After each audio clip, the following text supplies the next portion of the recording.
Thank you very much. I'm loving the background as well, by the way, with the Olympic rings as well. Yes, it's a tremendous opportunity and memory and a source of pride and honor for me. No, I was going to say, I'll be completely transparent with you. After reading your bio and reading again, a very in-depth about your career, I don't feel as though I could do giving you an introduction justice. So you could do a brief introduction just to let everyone in the audience know what kind of is your background and what your career's been so far. That'd be great if that's okay with you, please. Yeah, I'm happy to do that. First of all, before I say a single sentence, I just want to thank both Playmaker and She Wins for an outstanding group of panelists across 2 days. I mean, I'm just constantly amazed. And what a tremendous educational opportunity for coaches and players at all levels of our game. So thank you for the invitation.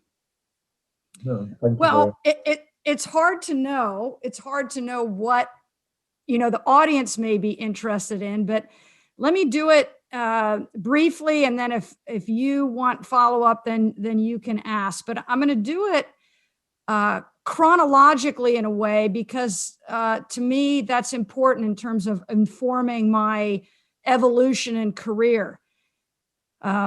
I was a 3-sport intercollegiate athlete and very academically minded. So I always knew I wanted to teach and coach at the college level in the United States. That was always my dream. And so I pursued graduate education in sports psychology because I felt that that was the best additional education that would help me maximize the potential and capabilities of athletes.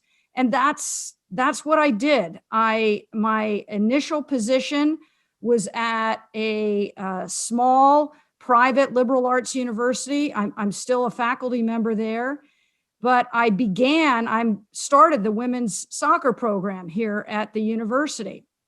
So I coached for 2 years at a Division I level at University of Arizona in a different sport, and then moved to Washington and started the intercollegiate women's soccer program. And I coached 17 years intercollegiately, 15 in the sport of soccer.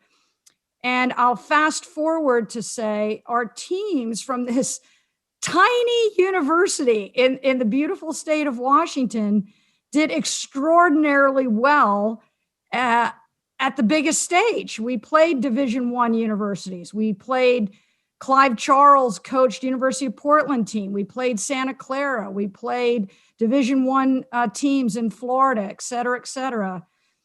And about midway in my intercollegiate career, I was fortunate enough to take our team to the first national championship that our university had ever played in soccer. So our first trip to the Final Four, we won the national championship. And then for the next 5 years, we played for the national championship. As I like to say to our team, we played as long as we could play. We played in the national championship, final game of the season, and we ended up winning 3 of 5 national championship appearances. So that was the first time a woman head coach had won a national championship in the United States. So we're still in sort of the historic pioneering era. And I'm very proud of that legacy and proud of our student athletes over those 15 years. And I will say to you that I don't think it would have been possible, meaning we didn't have resources that our competitors had. We didn't have the finances that our competitors had. We didn't have the facilities that our competitors had, but we had this combination of talent and mental toughness.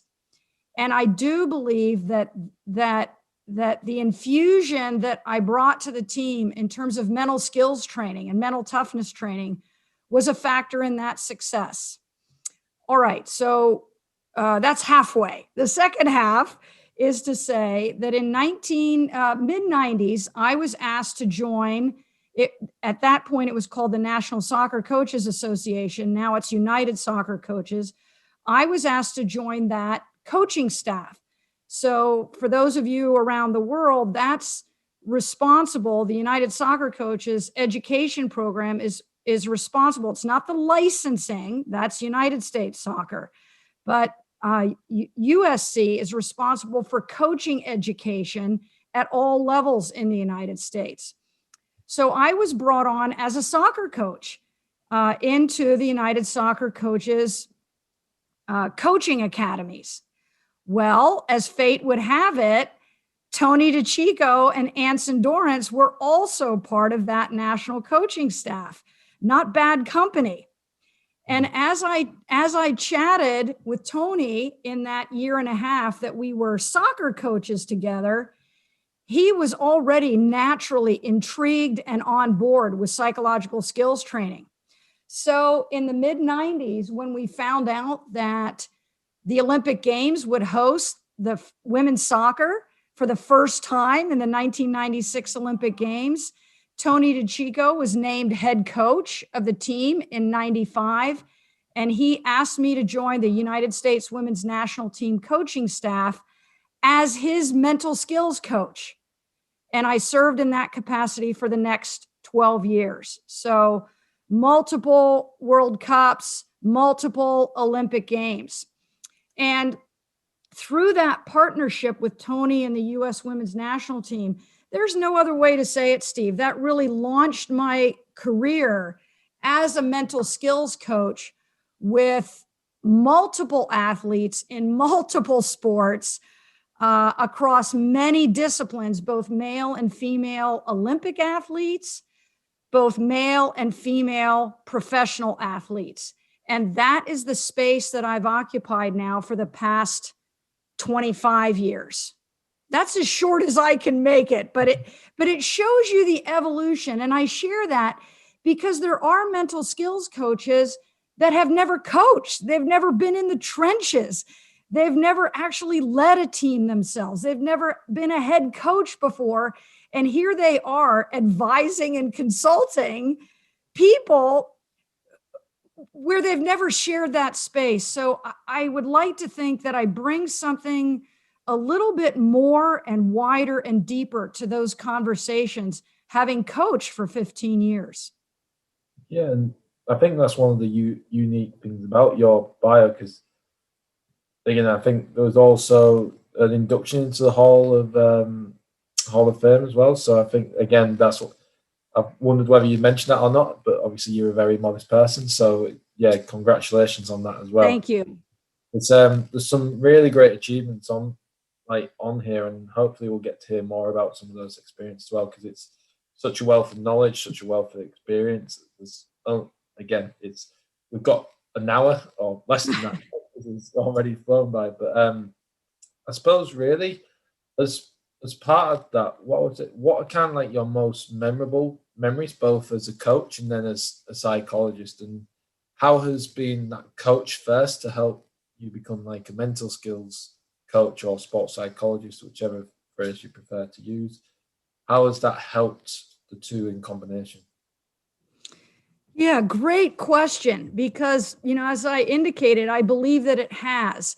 One of the first things I'll say is it's allowed me to approach consulting with more humility. And I say humility because, in my opinion, honestly, 40 years into my career, right?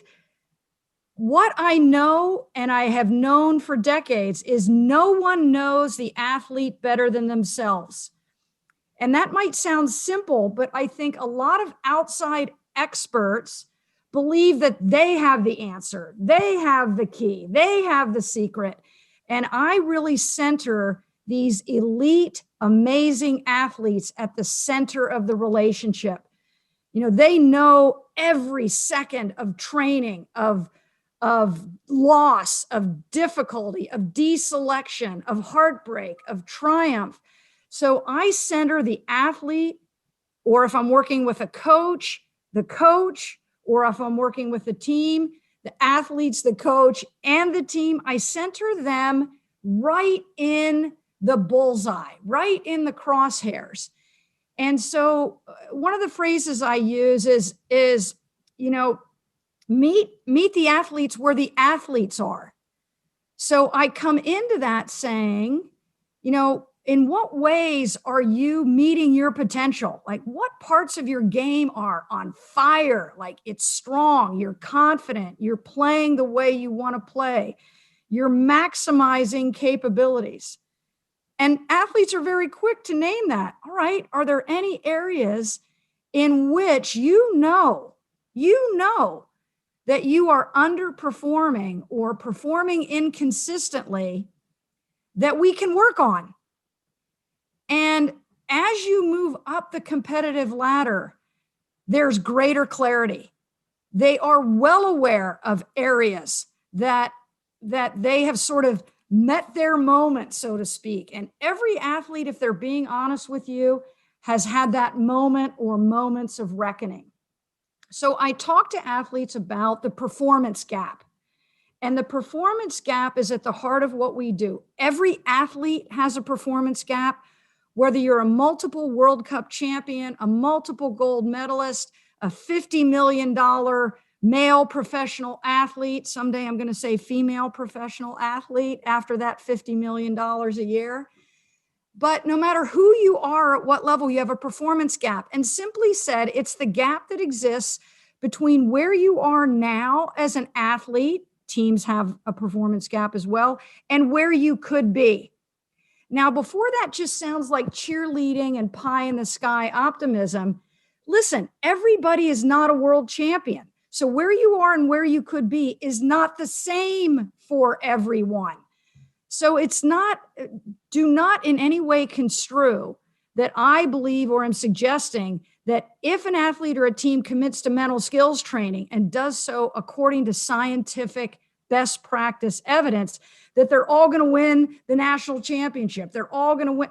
It doesn't work that way. But what I can say is that if you commit to evidence-based, scientifically driven mental skills training strategies, and you do so across time, you can narrow that gap between where you are now and where you could be. And the beautiful part of competing against your own performance gap is that there's always work to do. There's always areas that you can attend to. And we know that in soccer, in any sport, I would say, Steve, there are 4 pillars. And if you as an athlete or you as a coach are not consistently and systematically training all 4 pillars of your athletes or teams, or if you're an athlete yourself, there is no way you are maximizing your potential. So those 4 pillars are the tactical part of the game, the technical part of the game, the physiological component part of the game, and the psychological component of the game. And so my experience is that coaches and athletes are all dialed in, right? They're working on tactics, they're watching game film, they're practicing on a daily basis. They're all dialed in technique, right? Repetition, training, extending their capabilities under pressure. Oh my gosh, everybody's happy to tell you how much fitter they are and stronger they are. And we're wearing heart rate monitors every part of our body, and we're downloading the data. Boy, we've cracked the old physiological nut. And then it comes to the psychological element, and we simply tell athletes what to do. I need you to be mentally tough. I need you to focus out there. I need you to bounce back. I need you to not be bothered by that error. And I chuckle and I think, imagine if we did that in set pieces. Oh, we're not going to practice set pieces. I'm just going to tell you that I want set pieces executed brilliantly. No coach would ever do that. It would be hilarious at the least, and a dereliction of duty to not, knowing how important set pieces are, to not identify it, practice it, dissect it, revisit it, refine it. Well, we need to do that in all 4 pillars. So somehow there's a breakdown in that 4th pillar.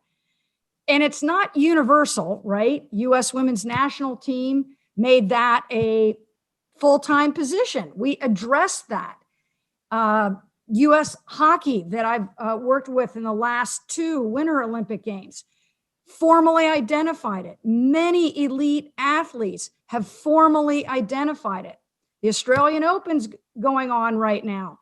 Just do a Google search of how many elite tennis players are working with a mental skills coach.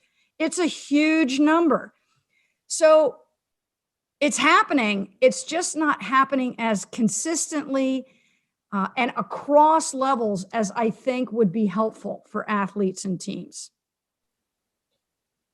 Thank you. That's really interesting. And before we move on to the next question, I know you talked about kind of the mental toughness piece in the like visualization kind of strategies and self-guiding through, like, again, I'm thinking that you've been a fly on the wall in some of the team talks that some of the coaches I've worked with have given as well by the conversations.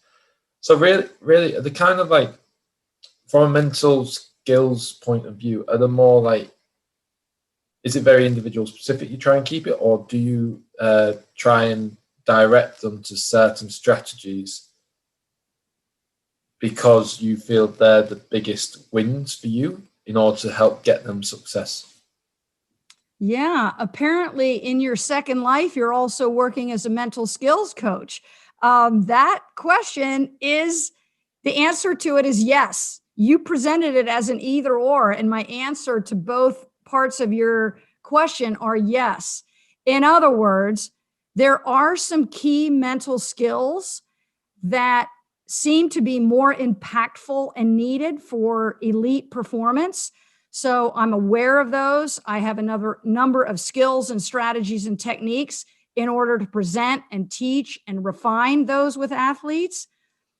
And I also want to meet athletes where athletes are. So when they come and they say, generally, I'm really confident, I believe in my skills, I'm a mentally tough player, but this has been a rough patch. I've gone 4 games without scoring a goal. Or, I had been in the starting 11 and now I'm playing 2 positions. I'm sitting on the end of the bench and I'm guarding the water bucket. So like, how can I just play one position and get on the field? So mental skills training is for individual, what I call right now stuff, but there are some common mental skills that even without a mental skills coach, athletes are probably using in some way. They've found it, they have come to it, they have progressed to it. And so my role is to help refine it, for lack of a better way to say it.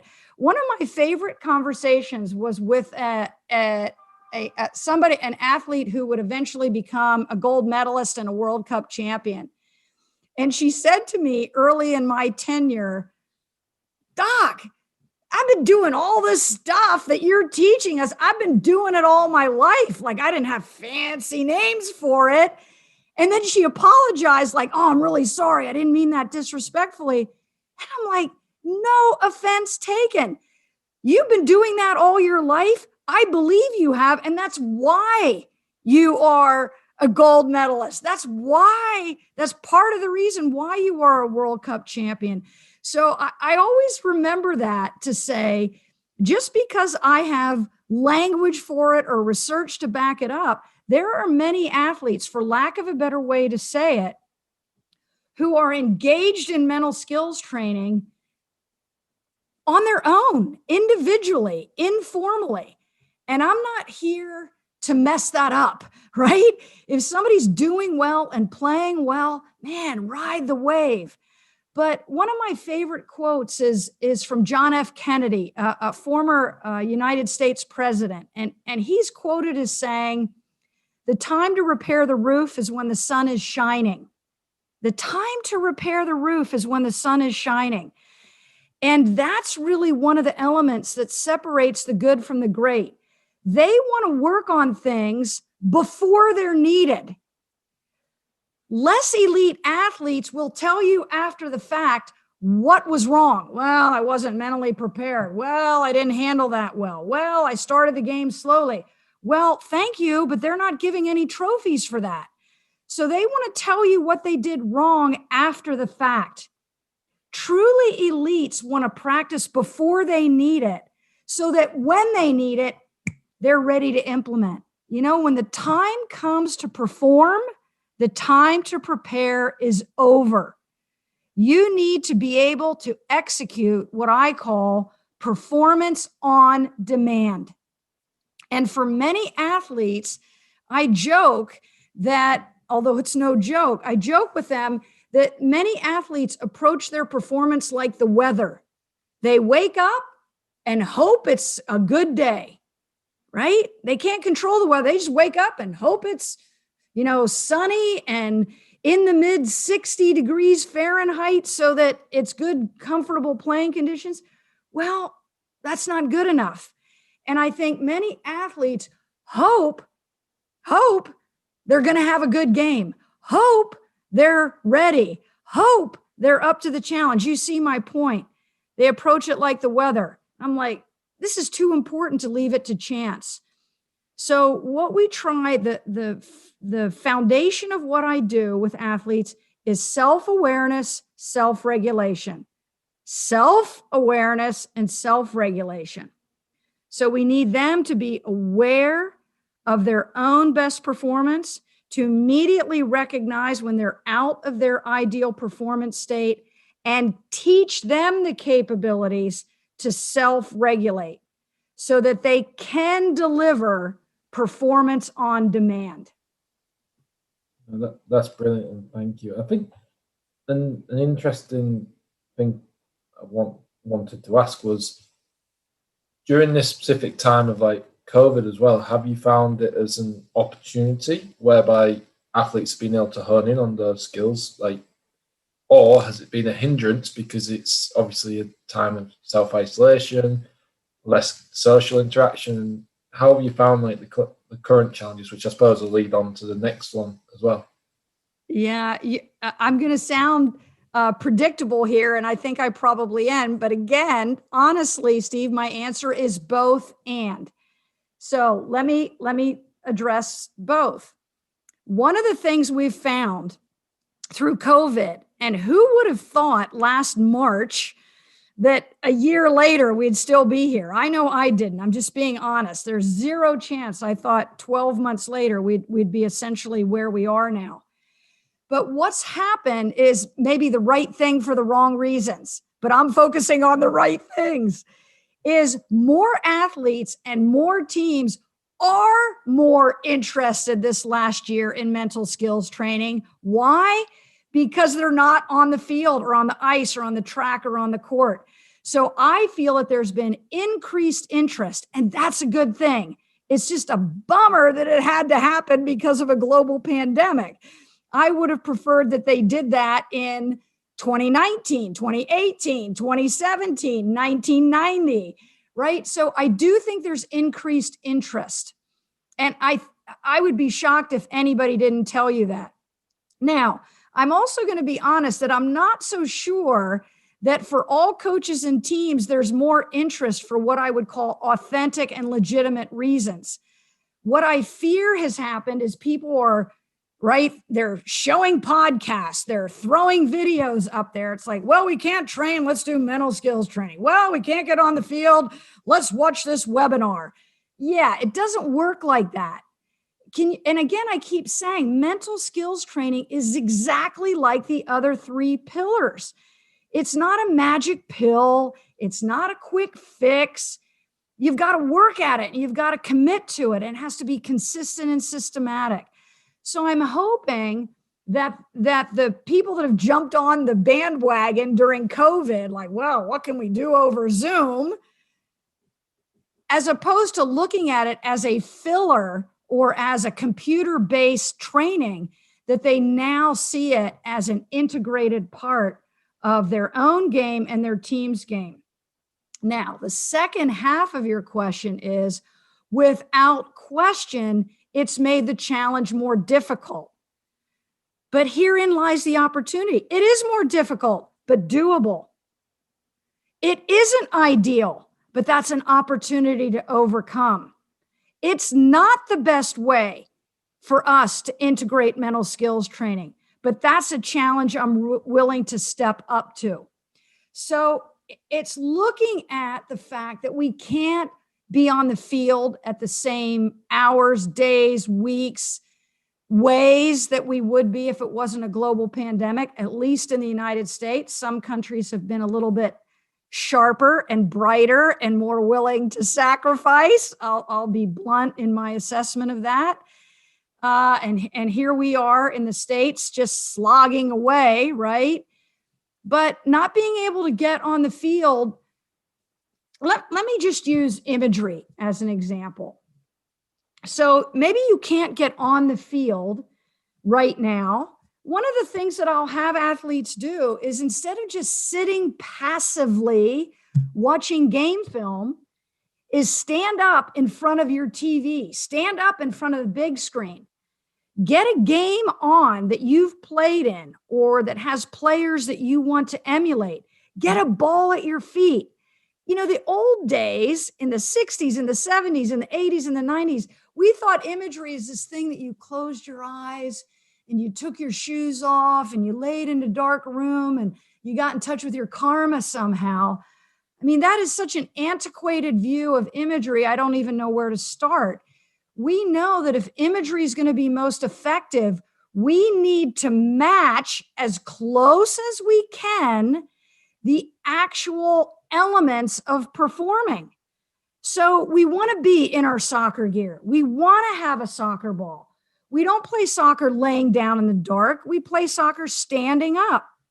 So if you're in front of the television, you've got a ball at your feet, and your body ought to be moving as you make these movements on the screen. Do you get what I'm saying? Like, you're mimicking it.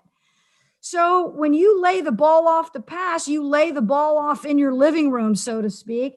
And now you're making that imaginary, right? The reason we call it imagery rather than visualization is because it's so much more than just your eyes. So if you want to get maximum benefit from imagery training, your body ought to be moving in some way. You ought to have what we'd call is submaximal muscle firing. So I'm not running across my living room, but I should have tension in my quads, in my hamstrings, in my gastrocs, in my ankles. My postural position should be changing as I'm watching the screen. Do you see how much more active that is? And we actually know from fMRI, and for anyone who doesn't know what this, I'm not trying to term drop, but there's science behind that. fMRI data comes from functional magnetic resonance imaging. So most of us know about MRIs for the body. We get MRIs of the knee, we get MRIs of the back, we get MRIs of our shoulder when there's an injury. Well, we can get fMRI data from our brains, right? That's the beauty of technology now. And we now know, not hypothesize, not speculate, not hope. We know from fMRI data that when you vividly and appropriately, kinesthetically, like submaximally move your body, and you feel the emotion that you would be feeling when you're watching those films, we know that the same brain activation is occurring as what occurs when you're on the field. So long story short, I think, and I really don't mean this disrespectfully, but I worry sometimes that athletes and coaches know just enough sports psychology to be dangerous, meaning they know about it, but they don't know it. They know the words, but they don't know how to do the techniques and strategies properly. So I think most coaches are talking to their athletes about using imagery, but are they doing it in the best way possible? And again, I keep coming back to using traditional soccer practice as an example, that all practices are not created equally. So you go out at your training and you just put in the motions, or you practice your technique incorrectly, that doesn't make you better. It makes you worse. So practicing mental skills training, but doing it incorrectly, not only doesn't help, it can actually hurt. And I don't think there's that awareness. So I'm hearing a lot of buzzwords, more programs than not are using the buzzwords. More coaches and athletes than not, this is the good news, are thinking about, aware of mental skills training strategies. And there's 10, 12, 13 that are kind of the major players in mental skills training, but they don't know it well enough, and they don't know the science to get maximum and correct benefit. And herein lies the danger. So it may surprise you that I actually say to people, if you don't know how to do it well, properly, and right, you're better off not doing it than doing it poorly. And I don't think that message is out there quite enough. No, it's really solid, solid kind of statement. And one of the, funnily enough, I've got a PhD student at the minute who's actually looking at the use of virtual reality in soccer. And exactly what you just said resonates with me. So I'm going to soundbite that and send it to him after this call, because the whole visualization imagery falls under that same category as well. So it's really interesting to hear you talk about that. So I just got to jump in there, Steve. I hear, like, you listen to me and immediately the bells and whistles are going off for you. And that's it. It's like, when you know, you know. When you know, you know. And that immediately made sense to you. And what virtual reality allows us to do now is mind-boggling. I mean, if we can harness that, again, wow, it's just incredible. We can shorten a process that might have taken a year or 2 years to refine. And with that kind of technological capability, shorten it, refine it, and improve it. So yeah, keep doing the good work. I'll tell him that and soundbite it. I think he'll be very pleased to hear that. So, but I suppose coming back, because obviously we talked about COVID being a challenge as well, and it's hard to forget about COVID at the minute. But I suppose there have been other big challenges, hurdles within your career and working with athletes and coaches as well. Like, what's been some of the biggest challenges that you've faced within the varying levels of athletes, whether that be soccer or Olympic athletes? It'd be great to hear. Yeah, the first thing I'll say truly is how honored and privileged I have been to be brought into that inner circle, to be brought in that high performance domain by these incredible, high achieving, incredibly talented athletes and coaches. And I'll answer that, but your question again brought up an educational point that I don't want missed. There are some clients that I have that I only work with the head coach. In other words, I'm not working with their athletes. I'm not working with the team, but the head coach knows that they want to know more, do better, to be able to, right, bring those elements into their team, because they're with their team, right, 7 days a week. So I love that coaches are hiring certified mental performance consultants, and make sure that who you're hiring has the proper credentials and certifications. I feel like I'm living in a world now where everybody apparently is a mental skills coach by their own self appointment. And I wouldn't go to a medical doctor without that medical doctor having a medical degree and being board certified, and then having specialized training. And yet I'm just amazed at how many people hire mental skills coaches. And I'm like, what certification do they have? I don't know, but they're really good.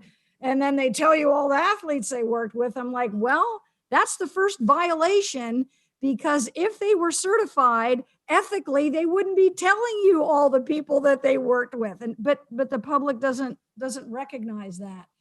Anyway, back to your question.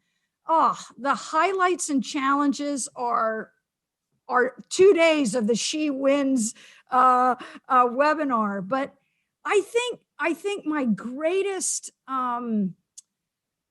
treasured memories are those moments that nobody sees, nobody knows about, where the athlete was willing to engage and to be honest about areas in which they need to improve, right? Athletes want to present to the world like they're in armor, they're 12 feet tall, they're invincible, everything's great, I'm awesome, my confidence, right? That's what they want to project to the world. I'm happy to have them project that to the world, but there's no way that that's honest or indicative of reality. So I think the greatest memories and moments are knowing athletes' willingness to critically self-evaluate, to honestly recognize where they could improve, and then say they're willing to roll up their sleeves metaphorically and sometimes literally and get expert assistance to have them narrow their performance gap. Helping other people achieve greatness is my greatest honor. Honestly, helping other people achieve greatness. I don't think there's anything more noble than that. And the things that are special for me, I think would surprise a lot of folks. It's these little moments. It's little moments in the locker room where just a head nod or an eye connection conveys 1,000 hours of training together. It's tears or elation or hugs that convey, you know what I've gone through, I know what I've done, and by gosh, by golly, we did it together. It's that shared accomplishment, that shared quest for excellence, that shared and sacred mission that I think means more to me than any trophy, any gold medal, anything. It's those one-on-one moments or those moments with the team. I just don't have words for it. It is just treasured and sacred.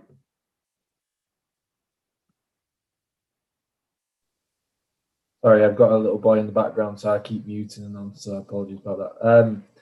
And that's the thing, that working relationship, whether that be with a head coach, with an athlete, whoever it is you work with, as a coach, as a psychologist, whatever path it is, that's the biggest round to success ultimately, is having that sense that they're achieving and they're gaining success from everything that you kind of helped and guided them to that right direction, I suppose. Would that be a fair comment? I do think it's a fair comment, and the coach needs to drive it. This is too much in the weeds, but I feel compelled to say just a little bit. Internationally, terms have different meanings and different legal realities. In the United States, one cannot use the word psychologist, IST, as in sports psychologist, unless you are a licensed clinical psychologist. That is not me, right? I'm not clinically trained, so I don't work with suicidal patients. I don't work with people with clinical eating disorders. I don't work, I may interact with them, but not as a psychologist. So I am a mental skills coach. I'm a certified mental skills coach. Now, in other countries, some countries legally can use the word IST, right? So it gets a little bit tricky. But yes, I have been asked to join a number of different teams and coaching staffs. And that answer is, well, let's explore this. So for me, unless there's a simpatico, a synergy, a shared vision with the head coach, it's just not a good situation for me. So I have found that the head coach really needs to sit at the center of a good working relationship. There's times where I might be contacted by a team owner, let's say, or an ownership organization. I'm like, I need to chat with the head coach. If the head coach is not on board and bought in, it's just not a situation that I'm willing to walk into. So that working relationship with a head coach is absolutely critical. And because they're the conduit, right? They're the conduit with the athletes. And I'm there as part of the staff. That's what I loved about Tony DeCicco. He just said, I have a goalkeeping coach. I have a mental skills coach. In other words, just a member of the coaching staff with different expertise, that he really looked at our relationship as integrated, right? That it's part of it. So he was part of every team meeting that I had when I was with USA Ice Hockey for 8 years. The head coaches, the assistant coaches, the skills coaches are part of every mental skills training session. So I have been really fortunate, but to be honest, it's through my own selection that I won't work with a team unless there's integration. So for me, it really starts with the head coach. And sorry, I'm just smiling. I'm looking out for questions from the audience here, but instead someone's just put that they love you, which is always a nice comment as well. So I don't have comments up, so you're ahead of me. So I'll let you run the show. I'll feed that back into that way, and we'll come around to questions to within a bit. And I suppose leading on from that and it's great that you get to look at those sections. I apologize about the English translation of mental skills coach to sports psychology. No, nothing to apologize for. It is different the world over. And I suppose one thing is, because you've worked with that array of athletes and coaches, are there any differences that you see within those who are more successful than others? Yes. Sorry. $1 million question. Sorry. It is, but there's actually an answer, and the answer is research based. Like when I have an opinion, I'll share my opinion. Otherwise, I'm speaking from evidence, from theory, from sound research. Dr. Gould, Dan Gould at Michigan State University, and a number of his doctoral students over the years have studied what makes the greatest, right? There's a difference between being good, average, very good, and great. And here is the $1 million answer, Steve. There seems to be two key characteristics that separate the truly greats from the rest of us mere mortals. And those two are mental toughness and intrinsic motivation. And Anson Dorrance and I know Anson's been a past guest on She Wins. I love collaborating with him. And Anson Dorrance and I just did a presentation at the United Soccer National Convention in January, just last month, on mental toughness, because it's that distinguishing. It's that important. But mental toughness is that characteristic that allows you to face adversity, difficulty, and setback, and to come out, not just survive, but to thrive in adverse conditions. And before I get to intrinsic motivation, I'll just say what I traditionally say about mental toughness. And that is that I haven't met a single athlete who doesn't think they're mentally tough. Every athlete thinks they're mentally tough. And that's great. It's neither here nor there to me. I'm not, here to burst anyone's bubble. But when things are going well, when you're starting, when you're making the teams that you want to make, when you're, a good player, let me tell you, no mental toughness is required. It doesn't take mental toughness when things are going well. Mental toughness only comes into play when, and we know those common elements, when you've been a starter and now you're demoted, when you were picked for the team and now you're deselected, when you're used to being healthy and now you suffer a significant injury, when you make a significant performance error in an important match, when you've suffered a significant loss, and I could go on and on and on, when you're severely criticized by your coach or the media, that's when you need mental toughness. So I always get a chuckle how everybody's mentally tough, until they face a mental toughness moment. And then we separate the boys from the men and the girls from the women, right? Then we see, well, not quite as mentally tough as you claimed before when things were going well.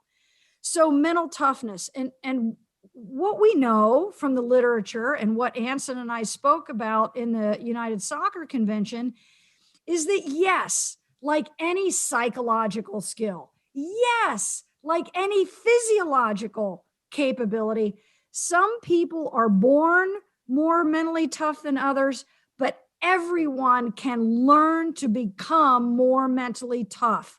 In other words, it can be taught, it can be coached, it can be refined, and you can grow in your mental toughness capabilities. That's the critical point. The second of the two for your $1 million question is that the greats have tremendous intrinsic motivation. I just tweeted yesterday, prior to Serena Williams and Naomi Osaka's semifinal match in the Australian Open, I just tweeted about Serena Williams committing herself. Let me say that again. Serena Williams, right? Not an average player, not just a pro player, not just a really good player. Serena Williams committed herself in the last 6 months to the little things that are going to yield the big difference. In other words, she's willing.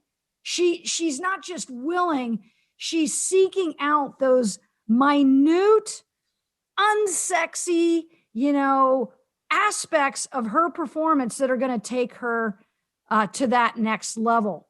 So intrinsic motivation is doing things because you want to, not because you have to. And the simplest way, the way I start with intrinsic motivation is with language. I always hear athletes at practice or when they're chatting with me, what do we have to do in fitness today? What do we have to do?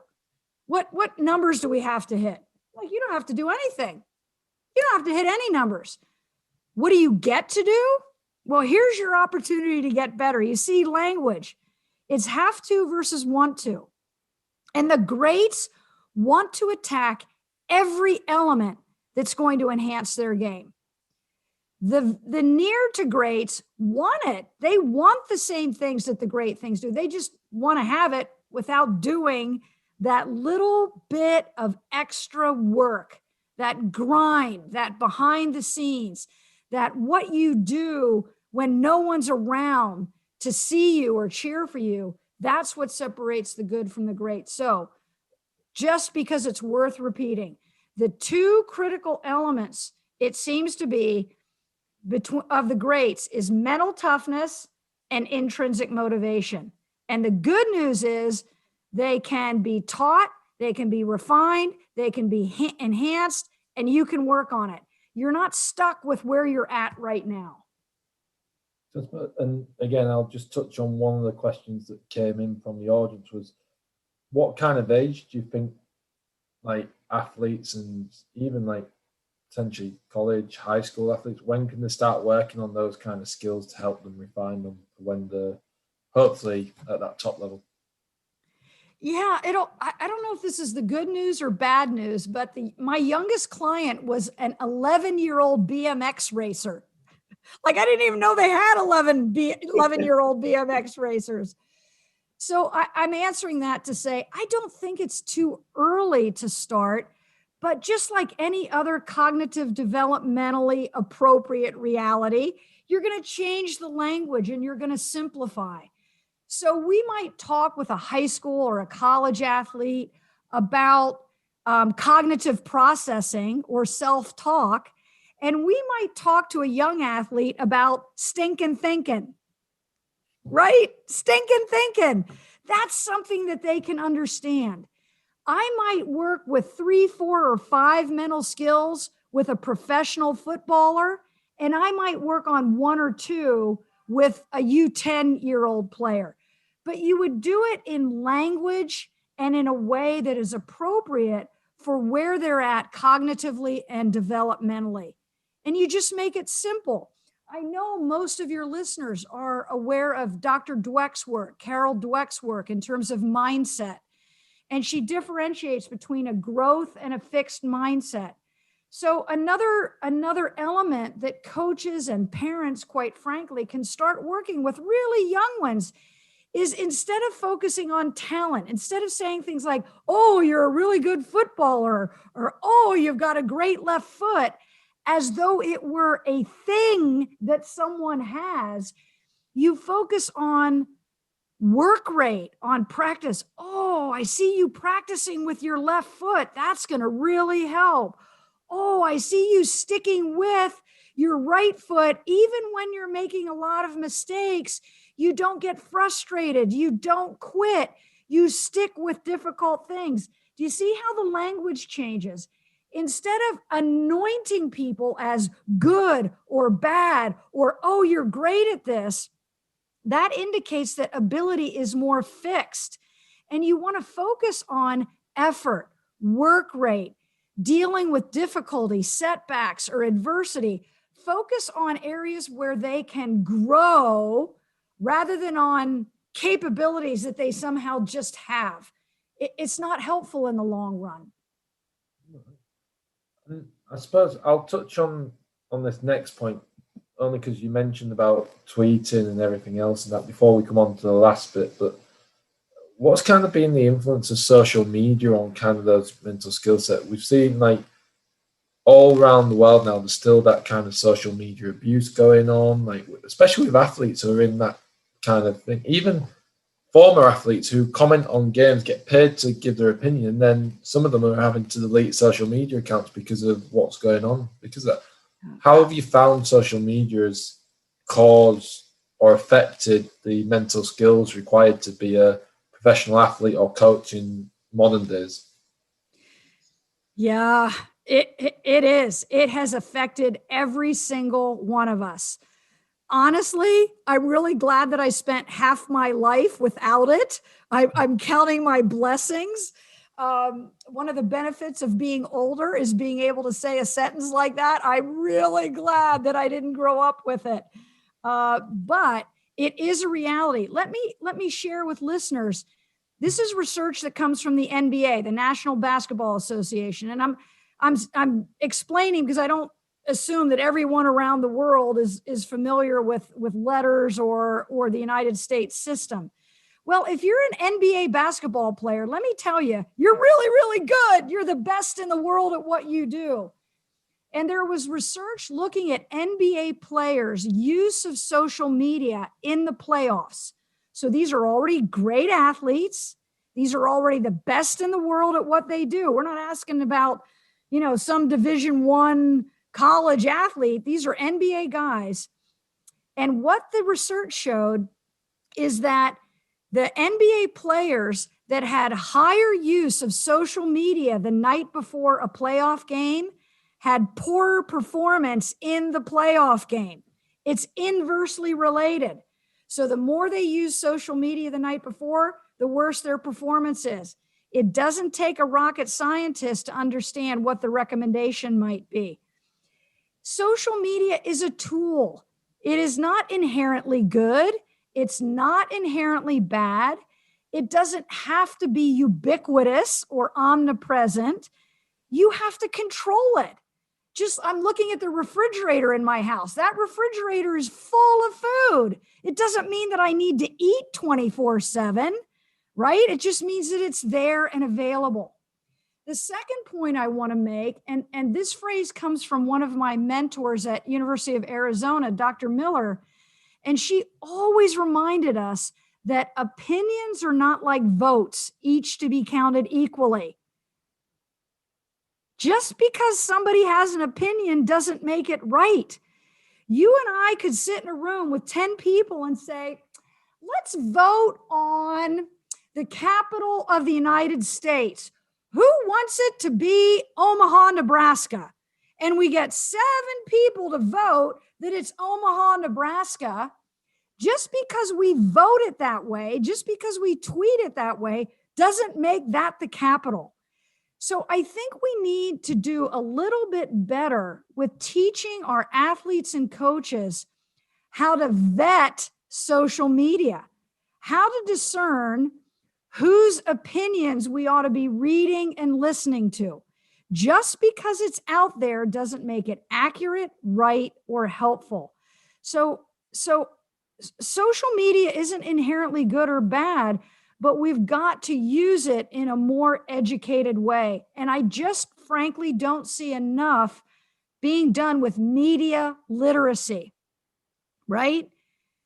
We hear something and somebody has a title or they're a self-proclaimed expert, and we don't know how to figure out whether or not they have the credentials, the education, and the training, and whether or not we should be listening to them.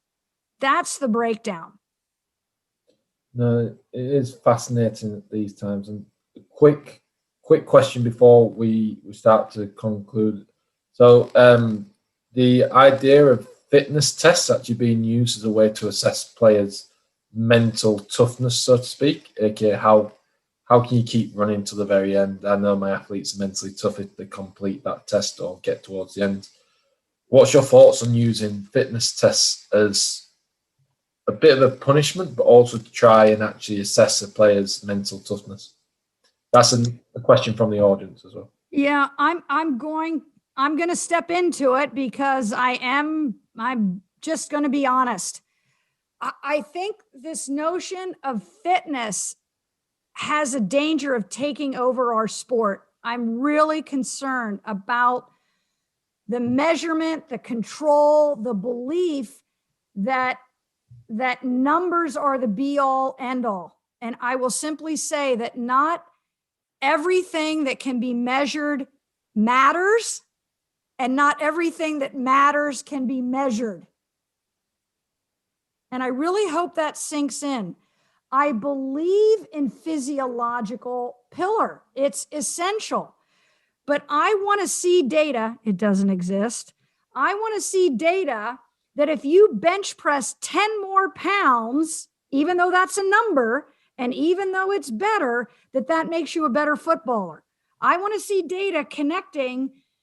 Do you see what I'm saying? Like, that's where the breakdown is. We love numbers, but numbers don't measure a tremendous number of variables that do impact performance, right? It's the game. It's the players.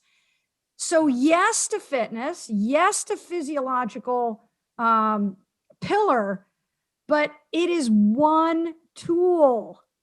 It is one tool. Imagine if the only tool that you had as a homeowner were a Phillips screwdriver.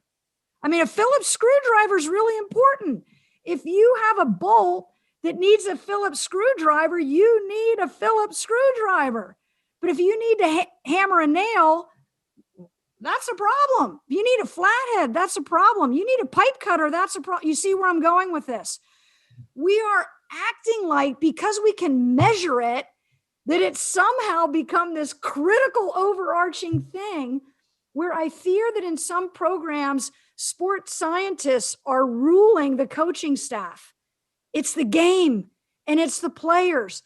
And there's a wide range of factors that players bring to the sport that are beyond fitness, quite frankly. And using fitness as a weeding out process, it brings tears to my eyes. It brings tears to my eyes, to be as blunt as I can possibly be. Shame on us for doing that. I know I'm not going to win a popularity contest by saying that, but shame on us. Yeah, no, I couldn't agree more that fitness testing should be used for the relevant procedure, not for another one. So I couldn't agree more. So I don't think we've even got time for the last question, unfortunately, as well. But it's been a fantastic conversation. And first of all, thank you from everyone for joining us for the She Wins this year as well. And thank you also for the great insights into the mental skills. I'll make sure to remember the terminology when I speak with the American counterparts in the future as well. So thank you very much, Colleen. I really appreciate that. And it's been great to hear from you. What a great forum, and what a prepared, engaged interviewer you've been, Steve. So thank you for that.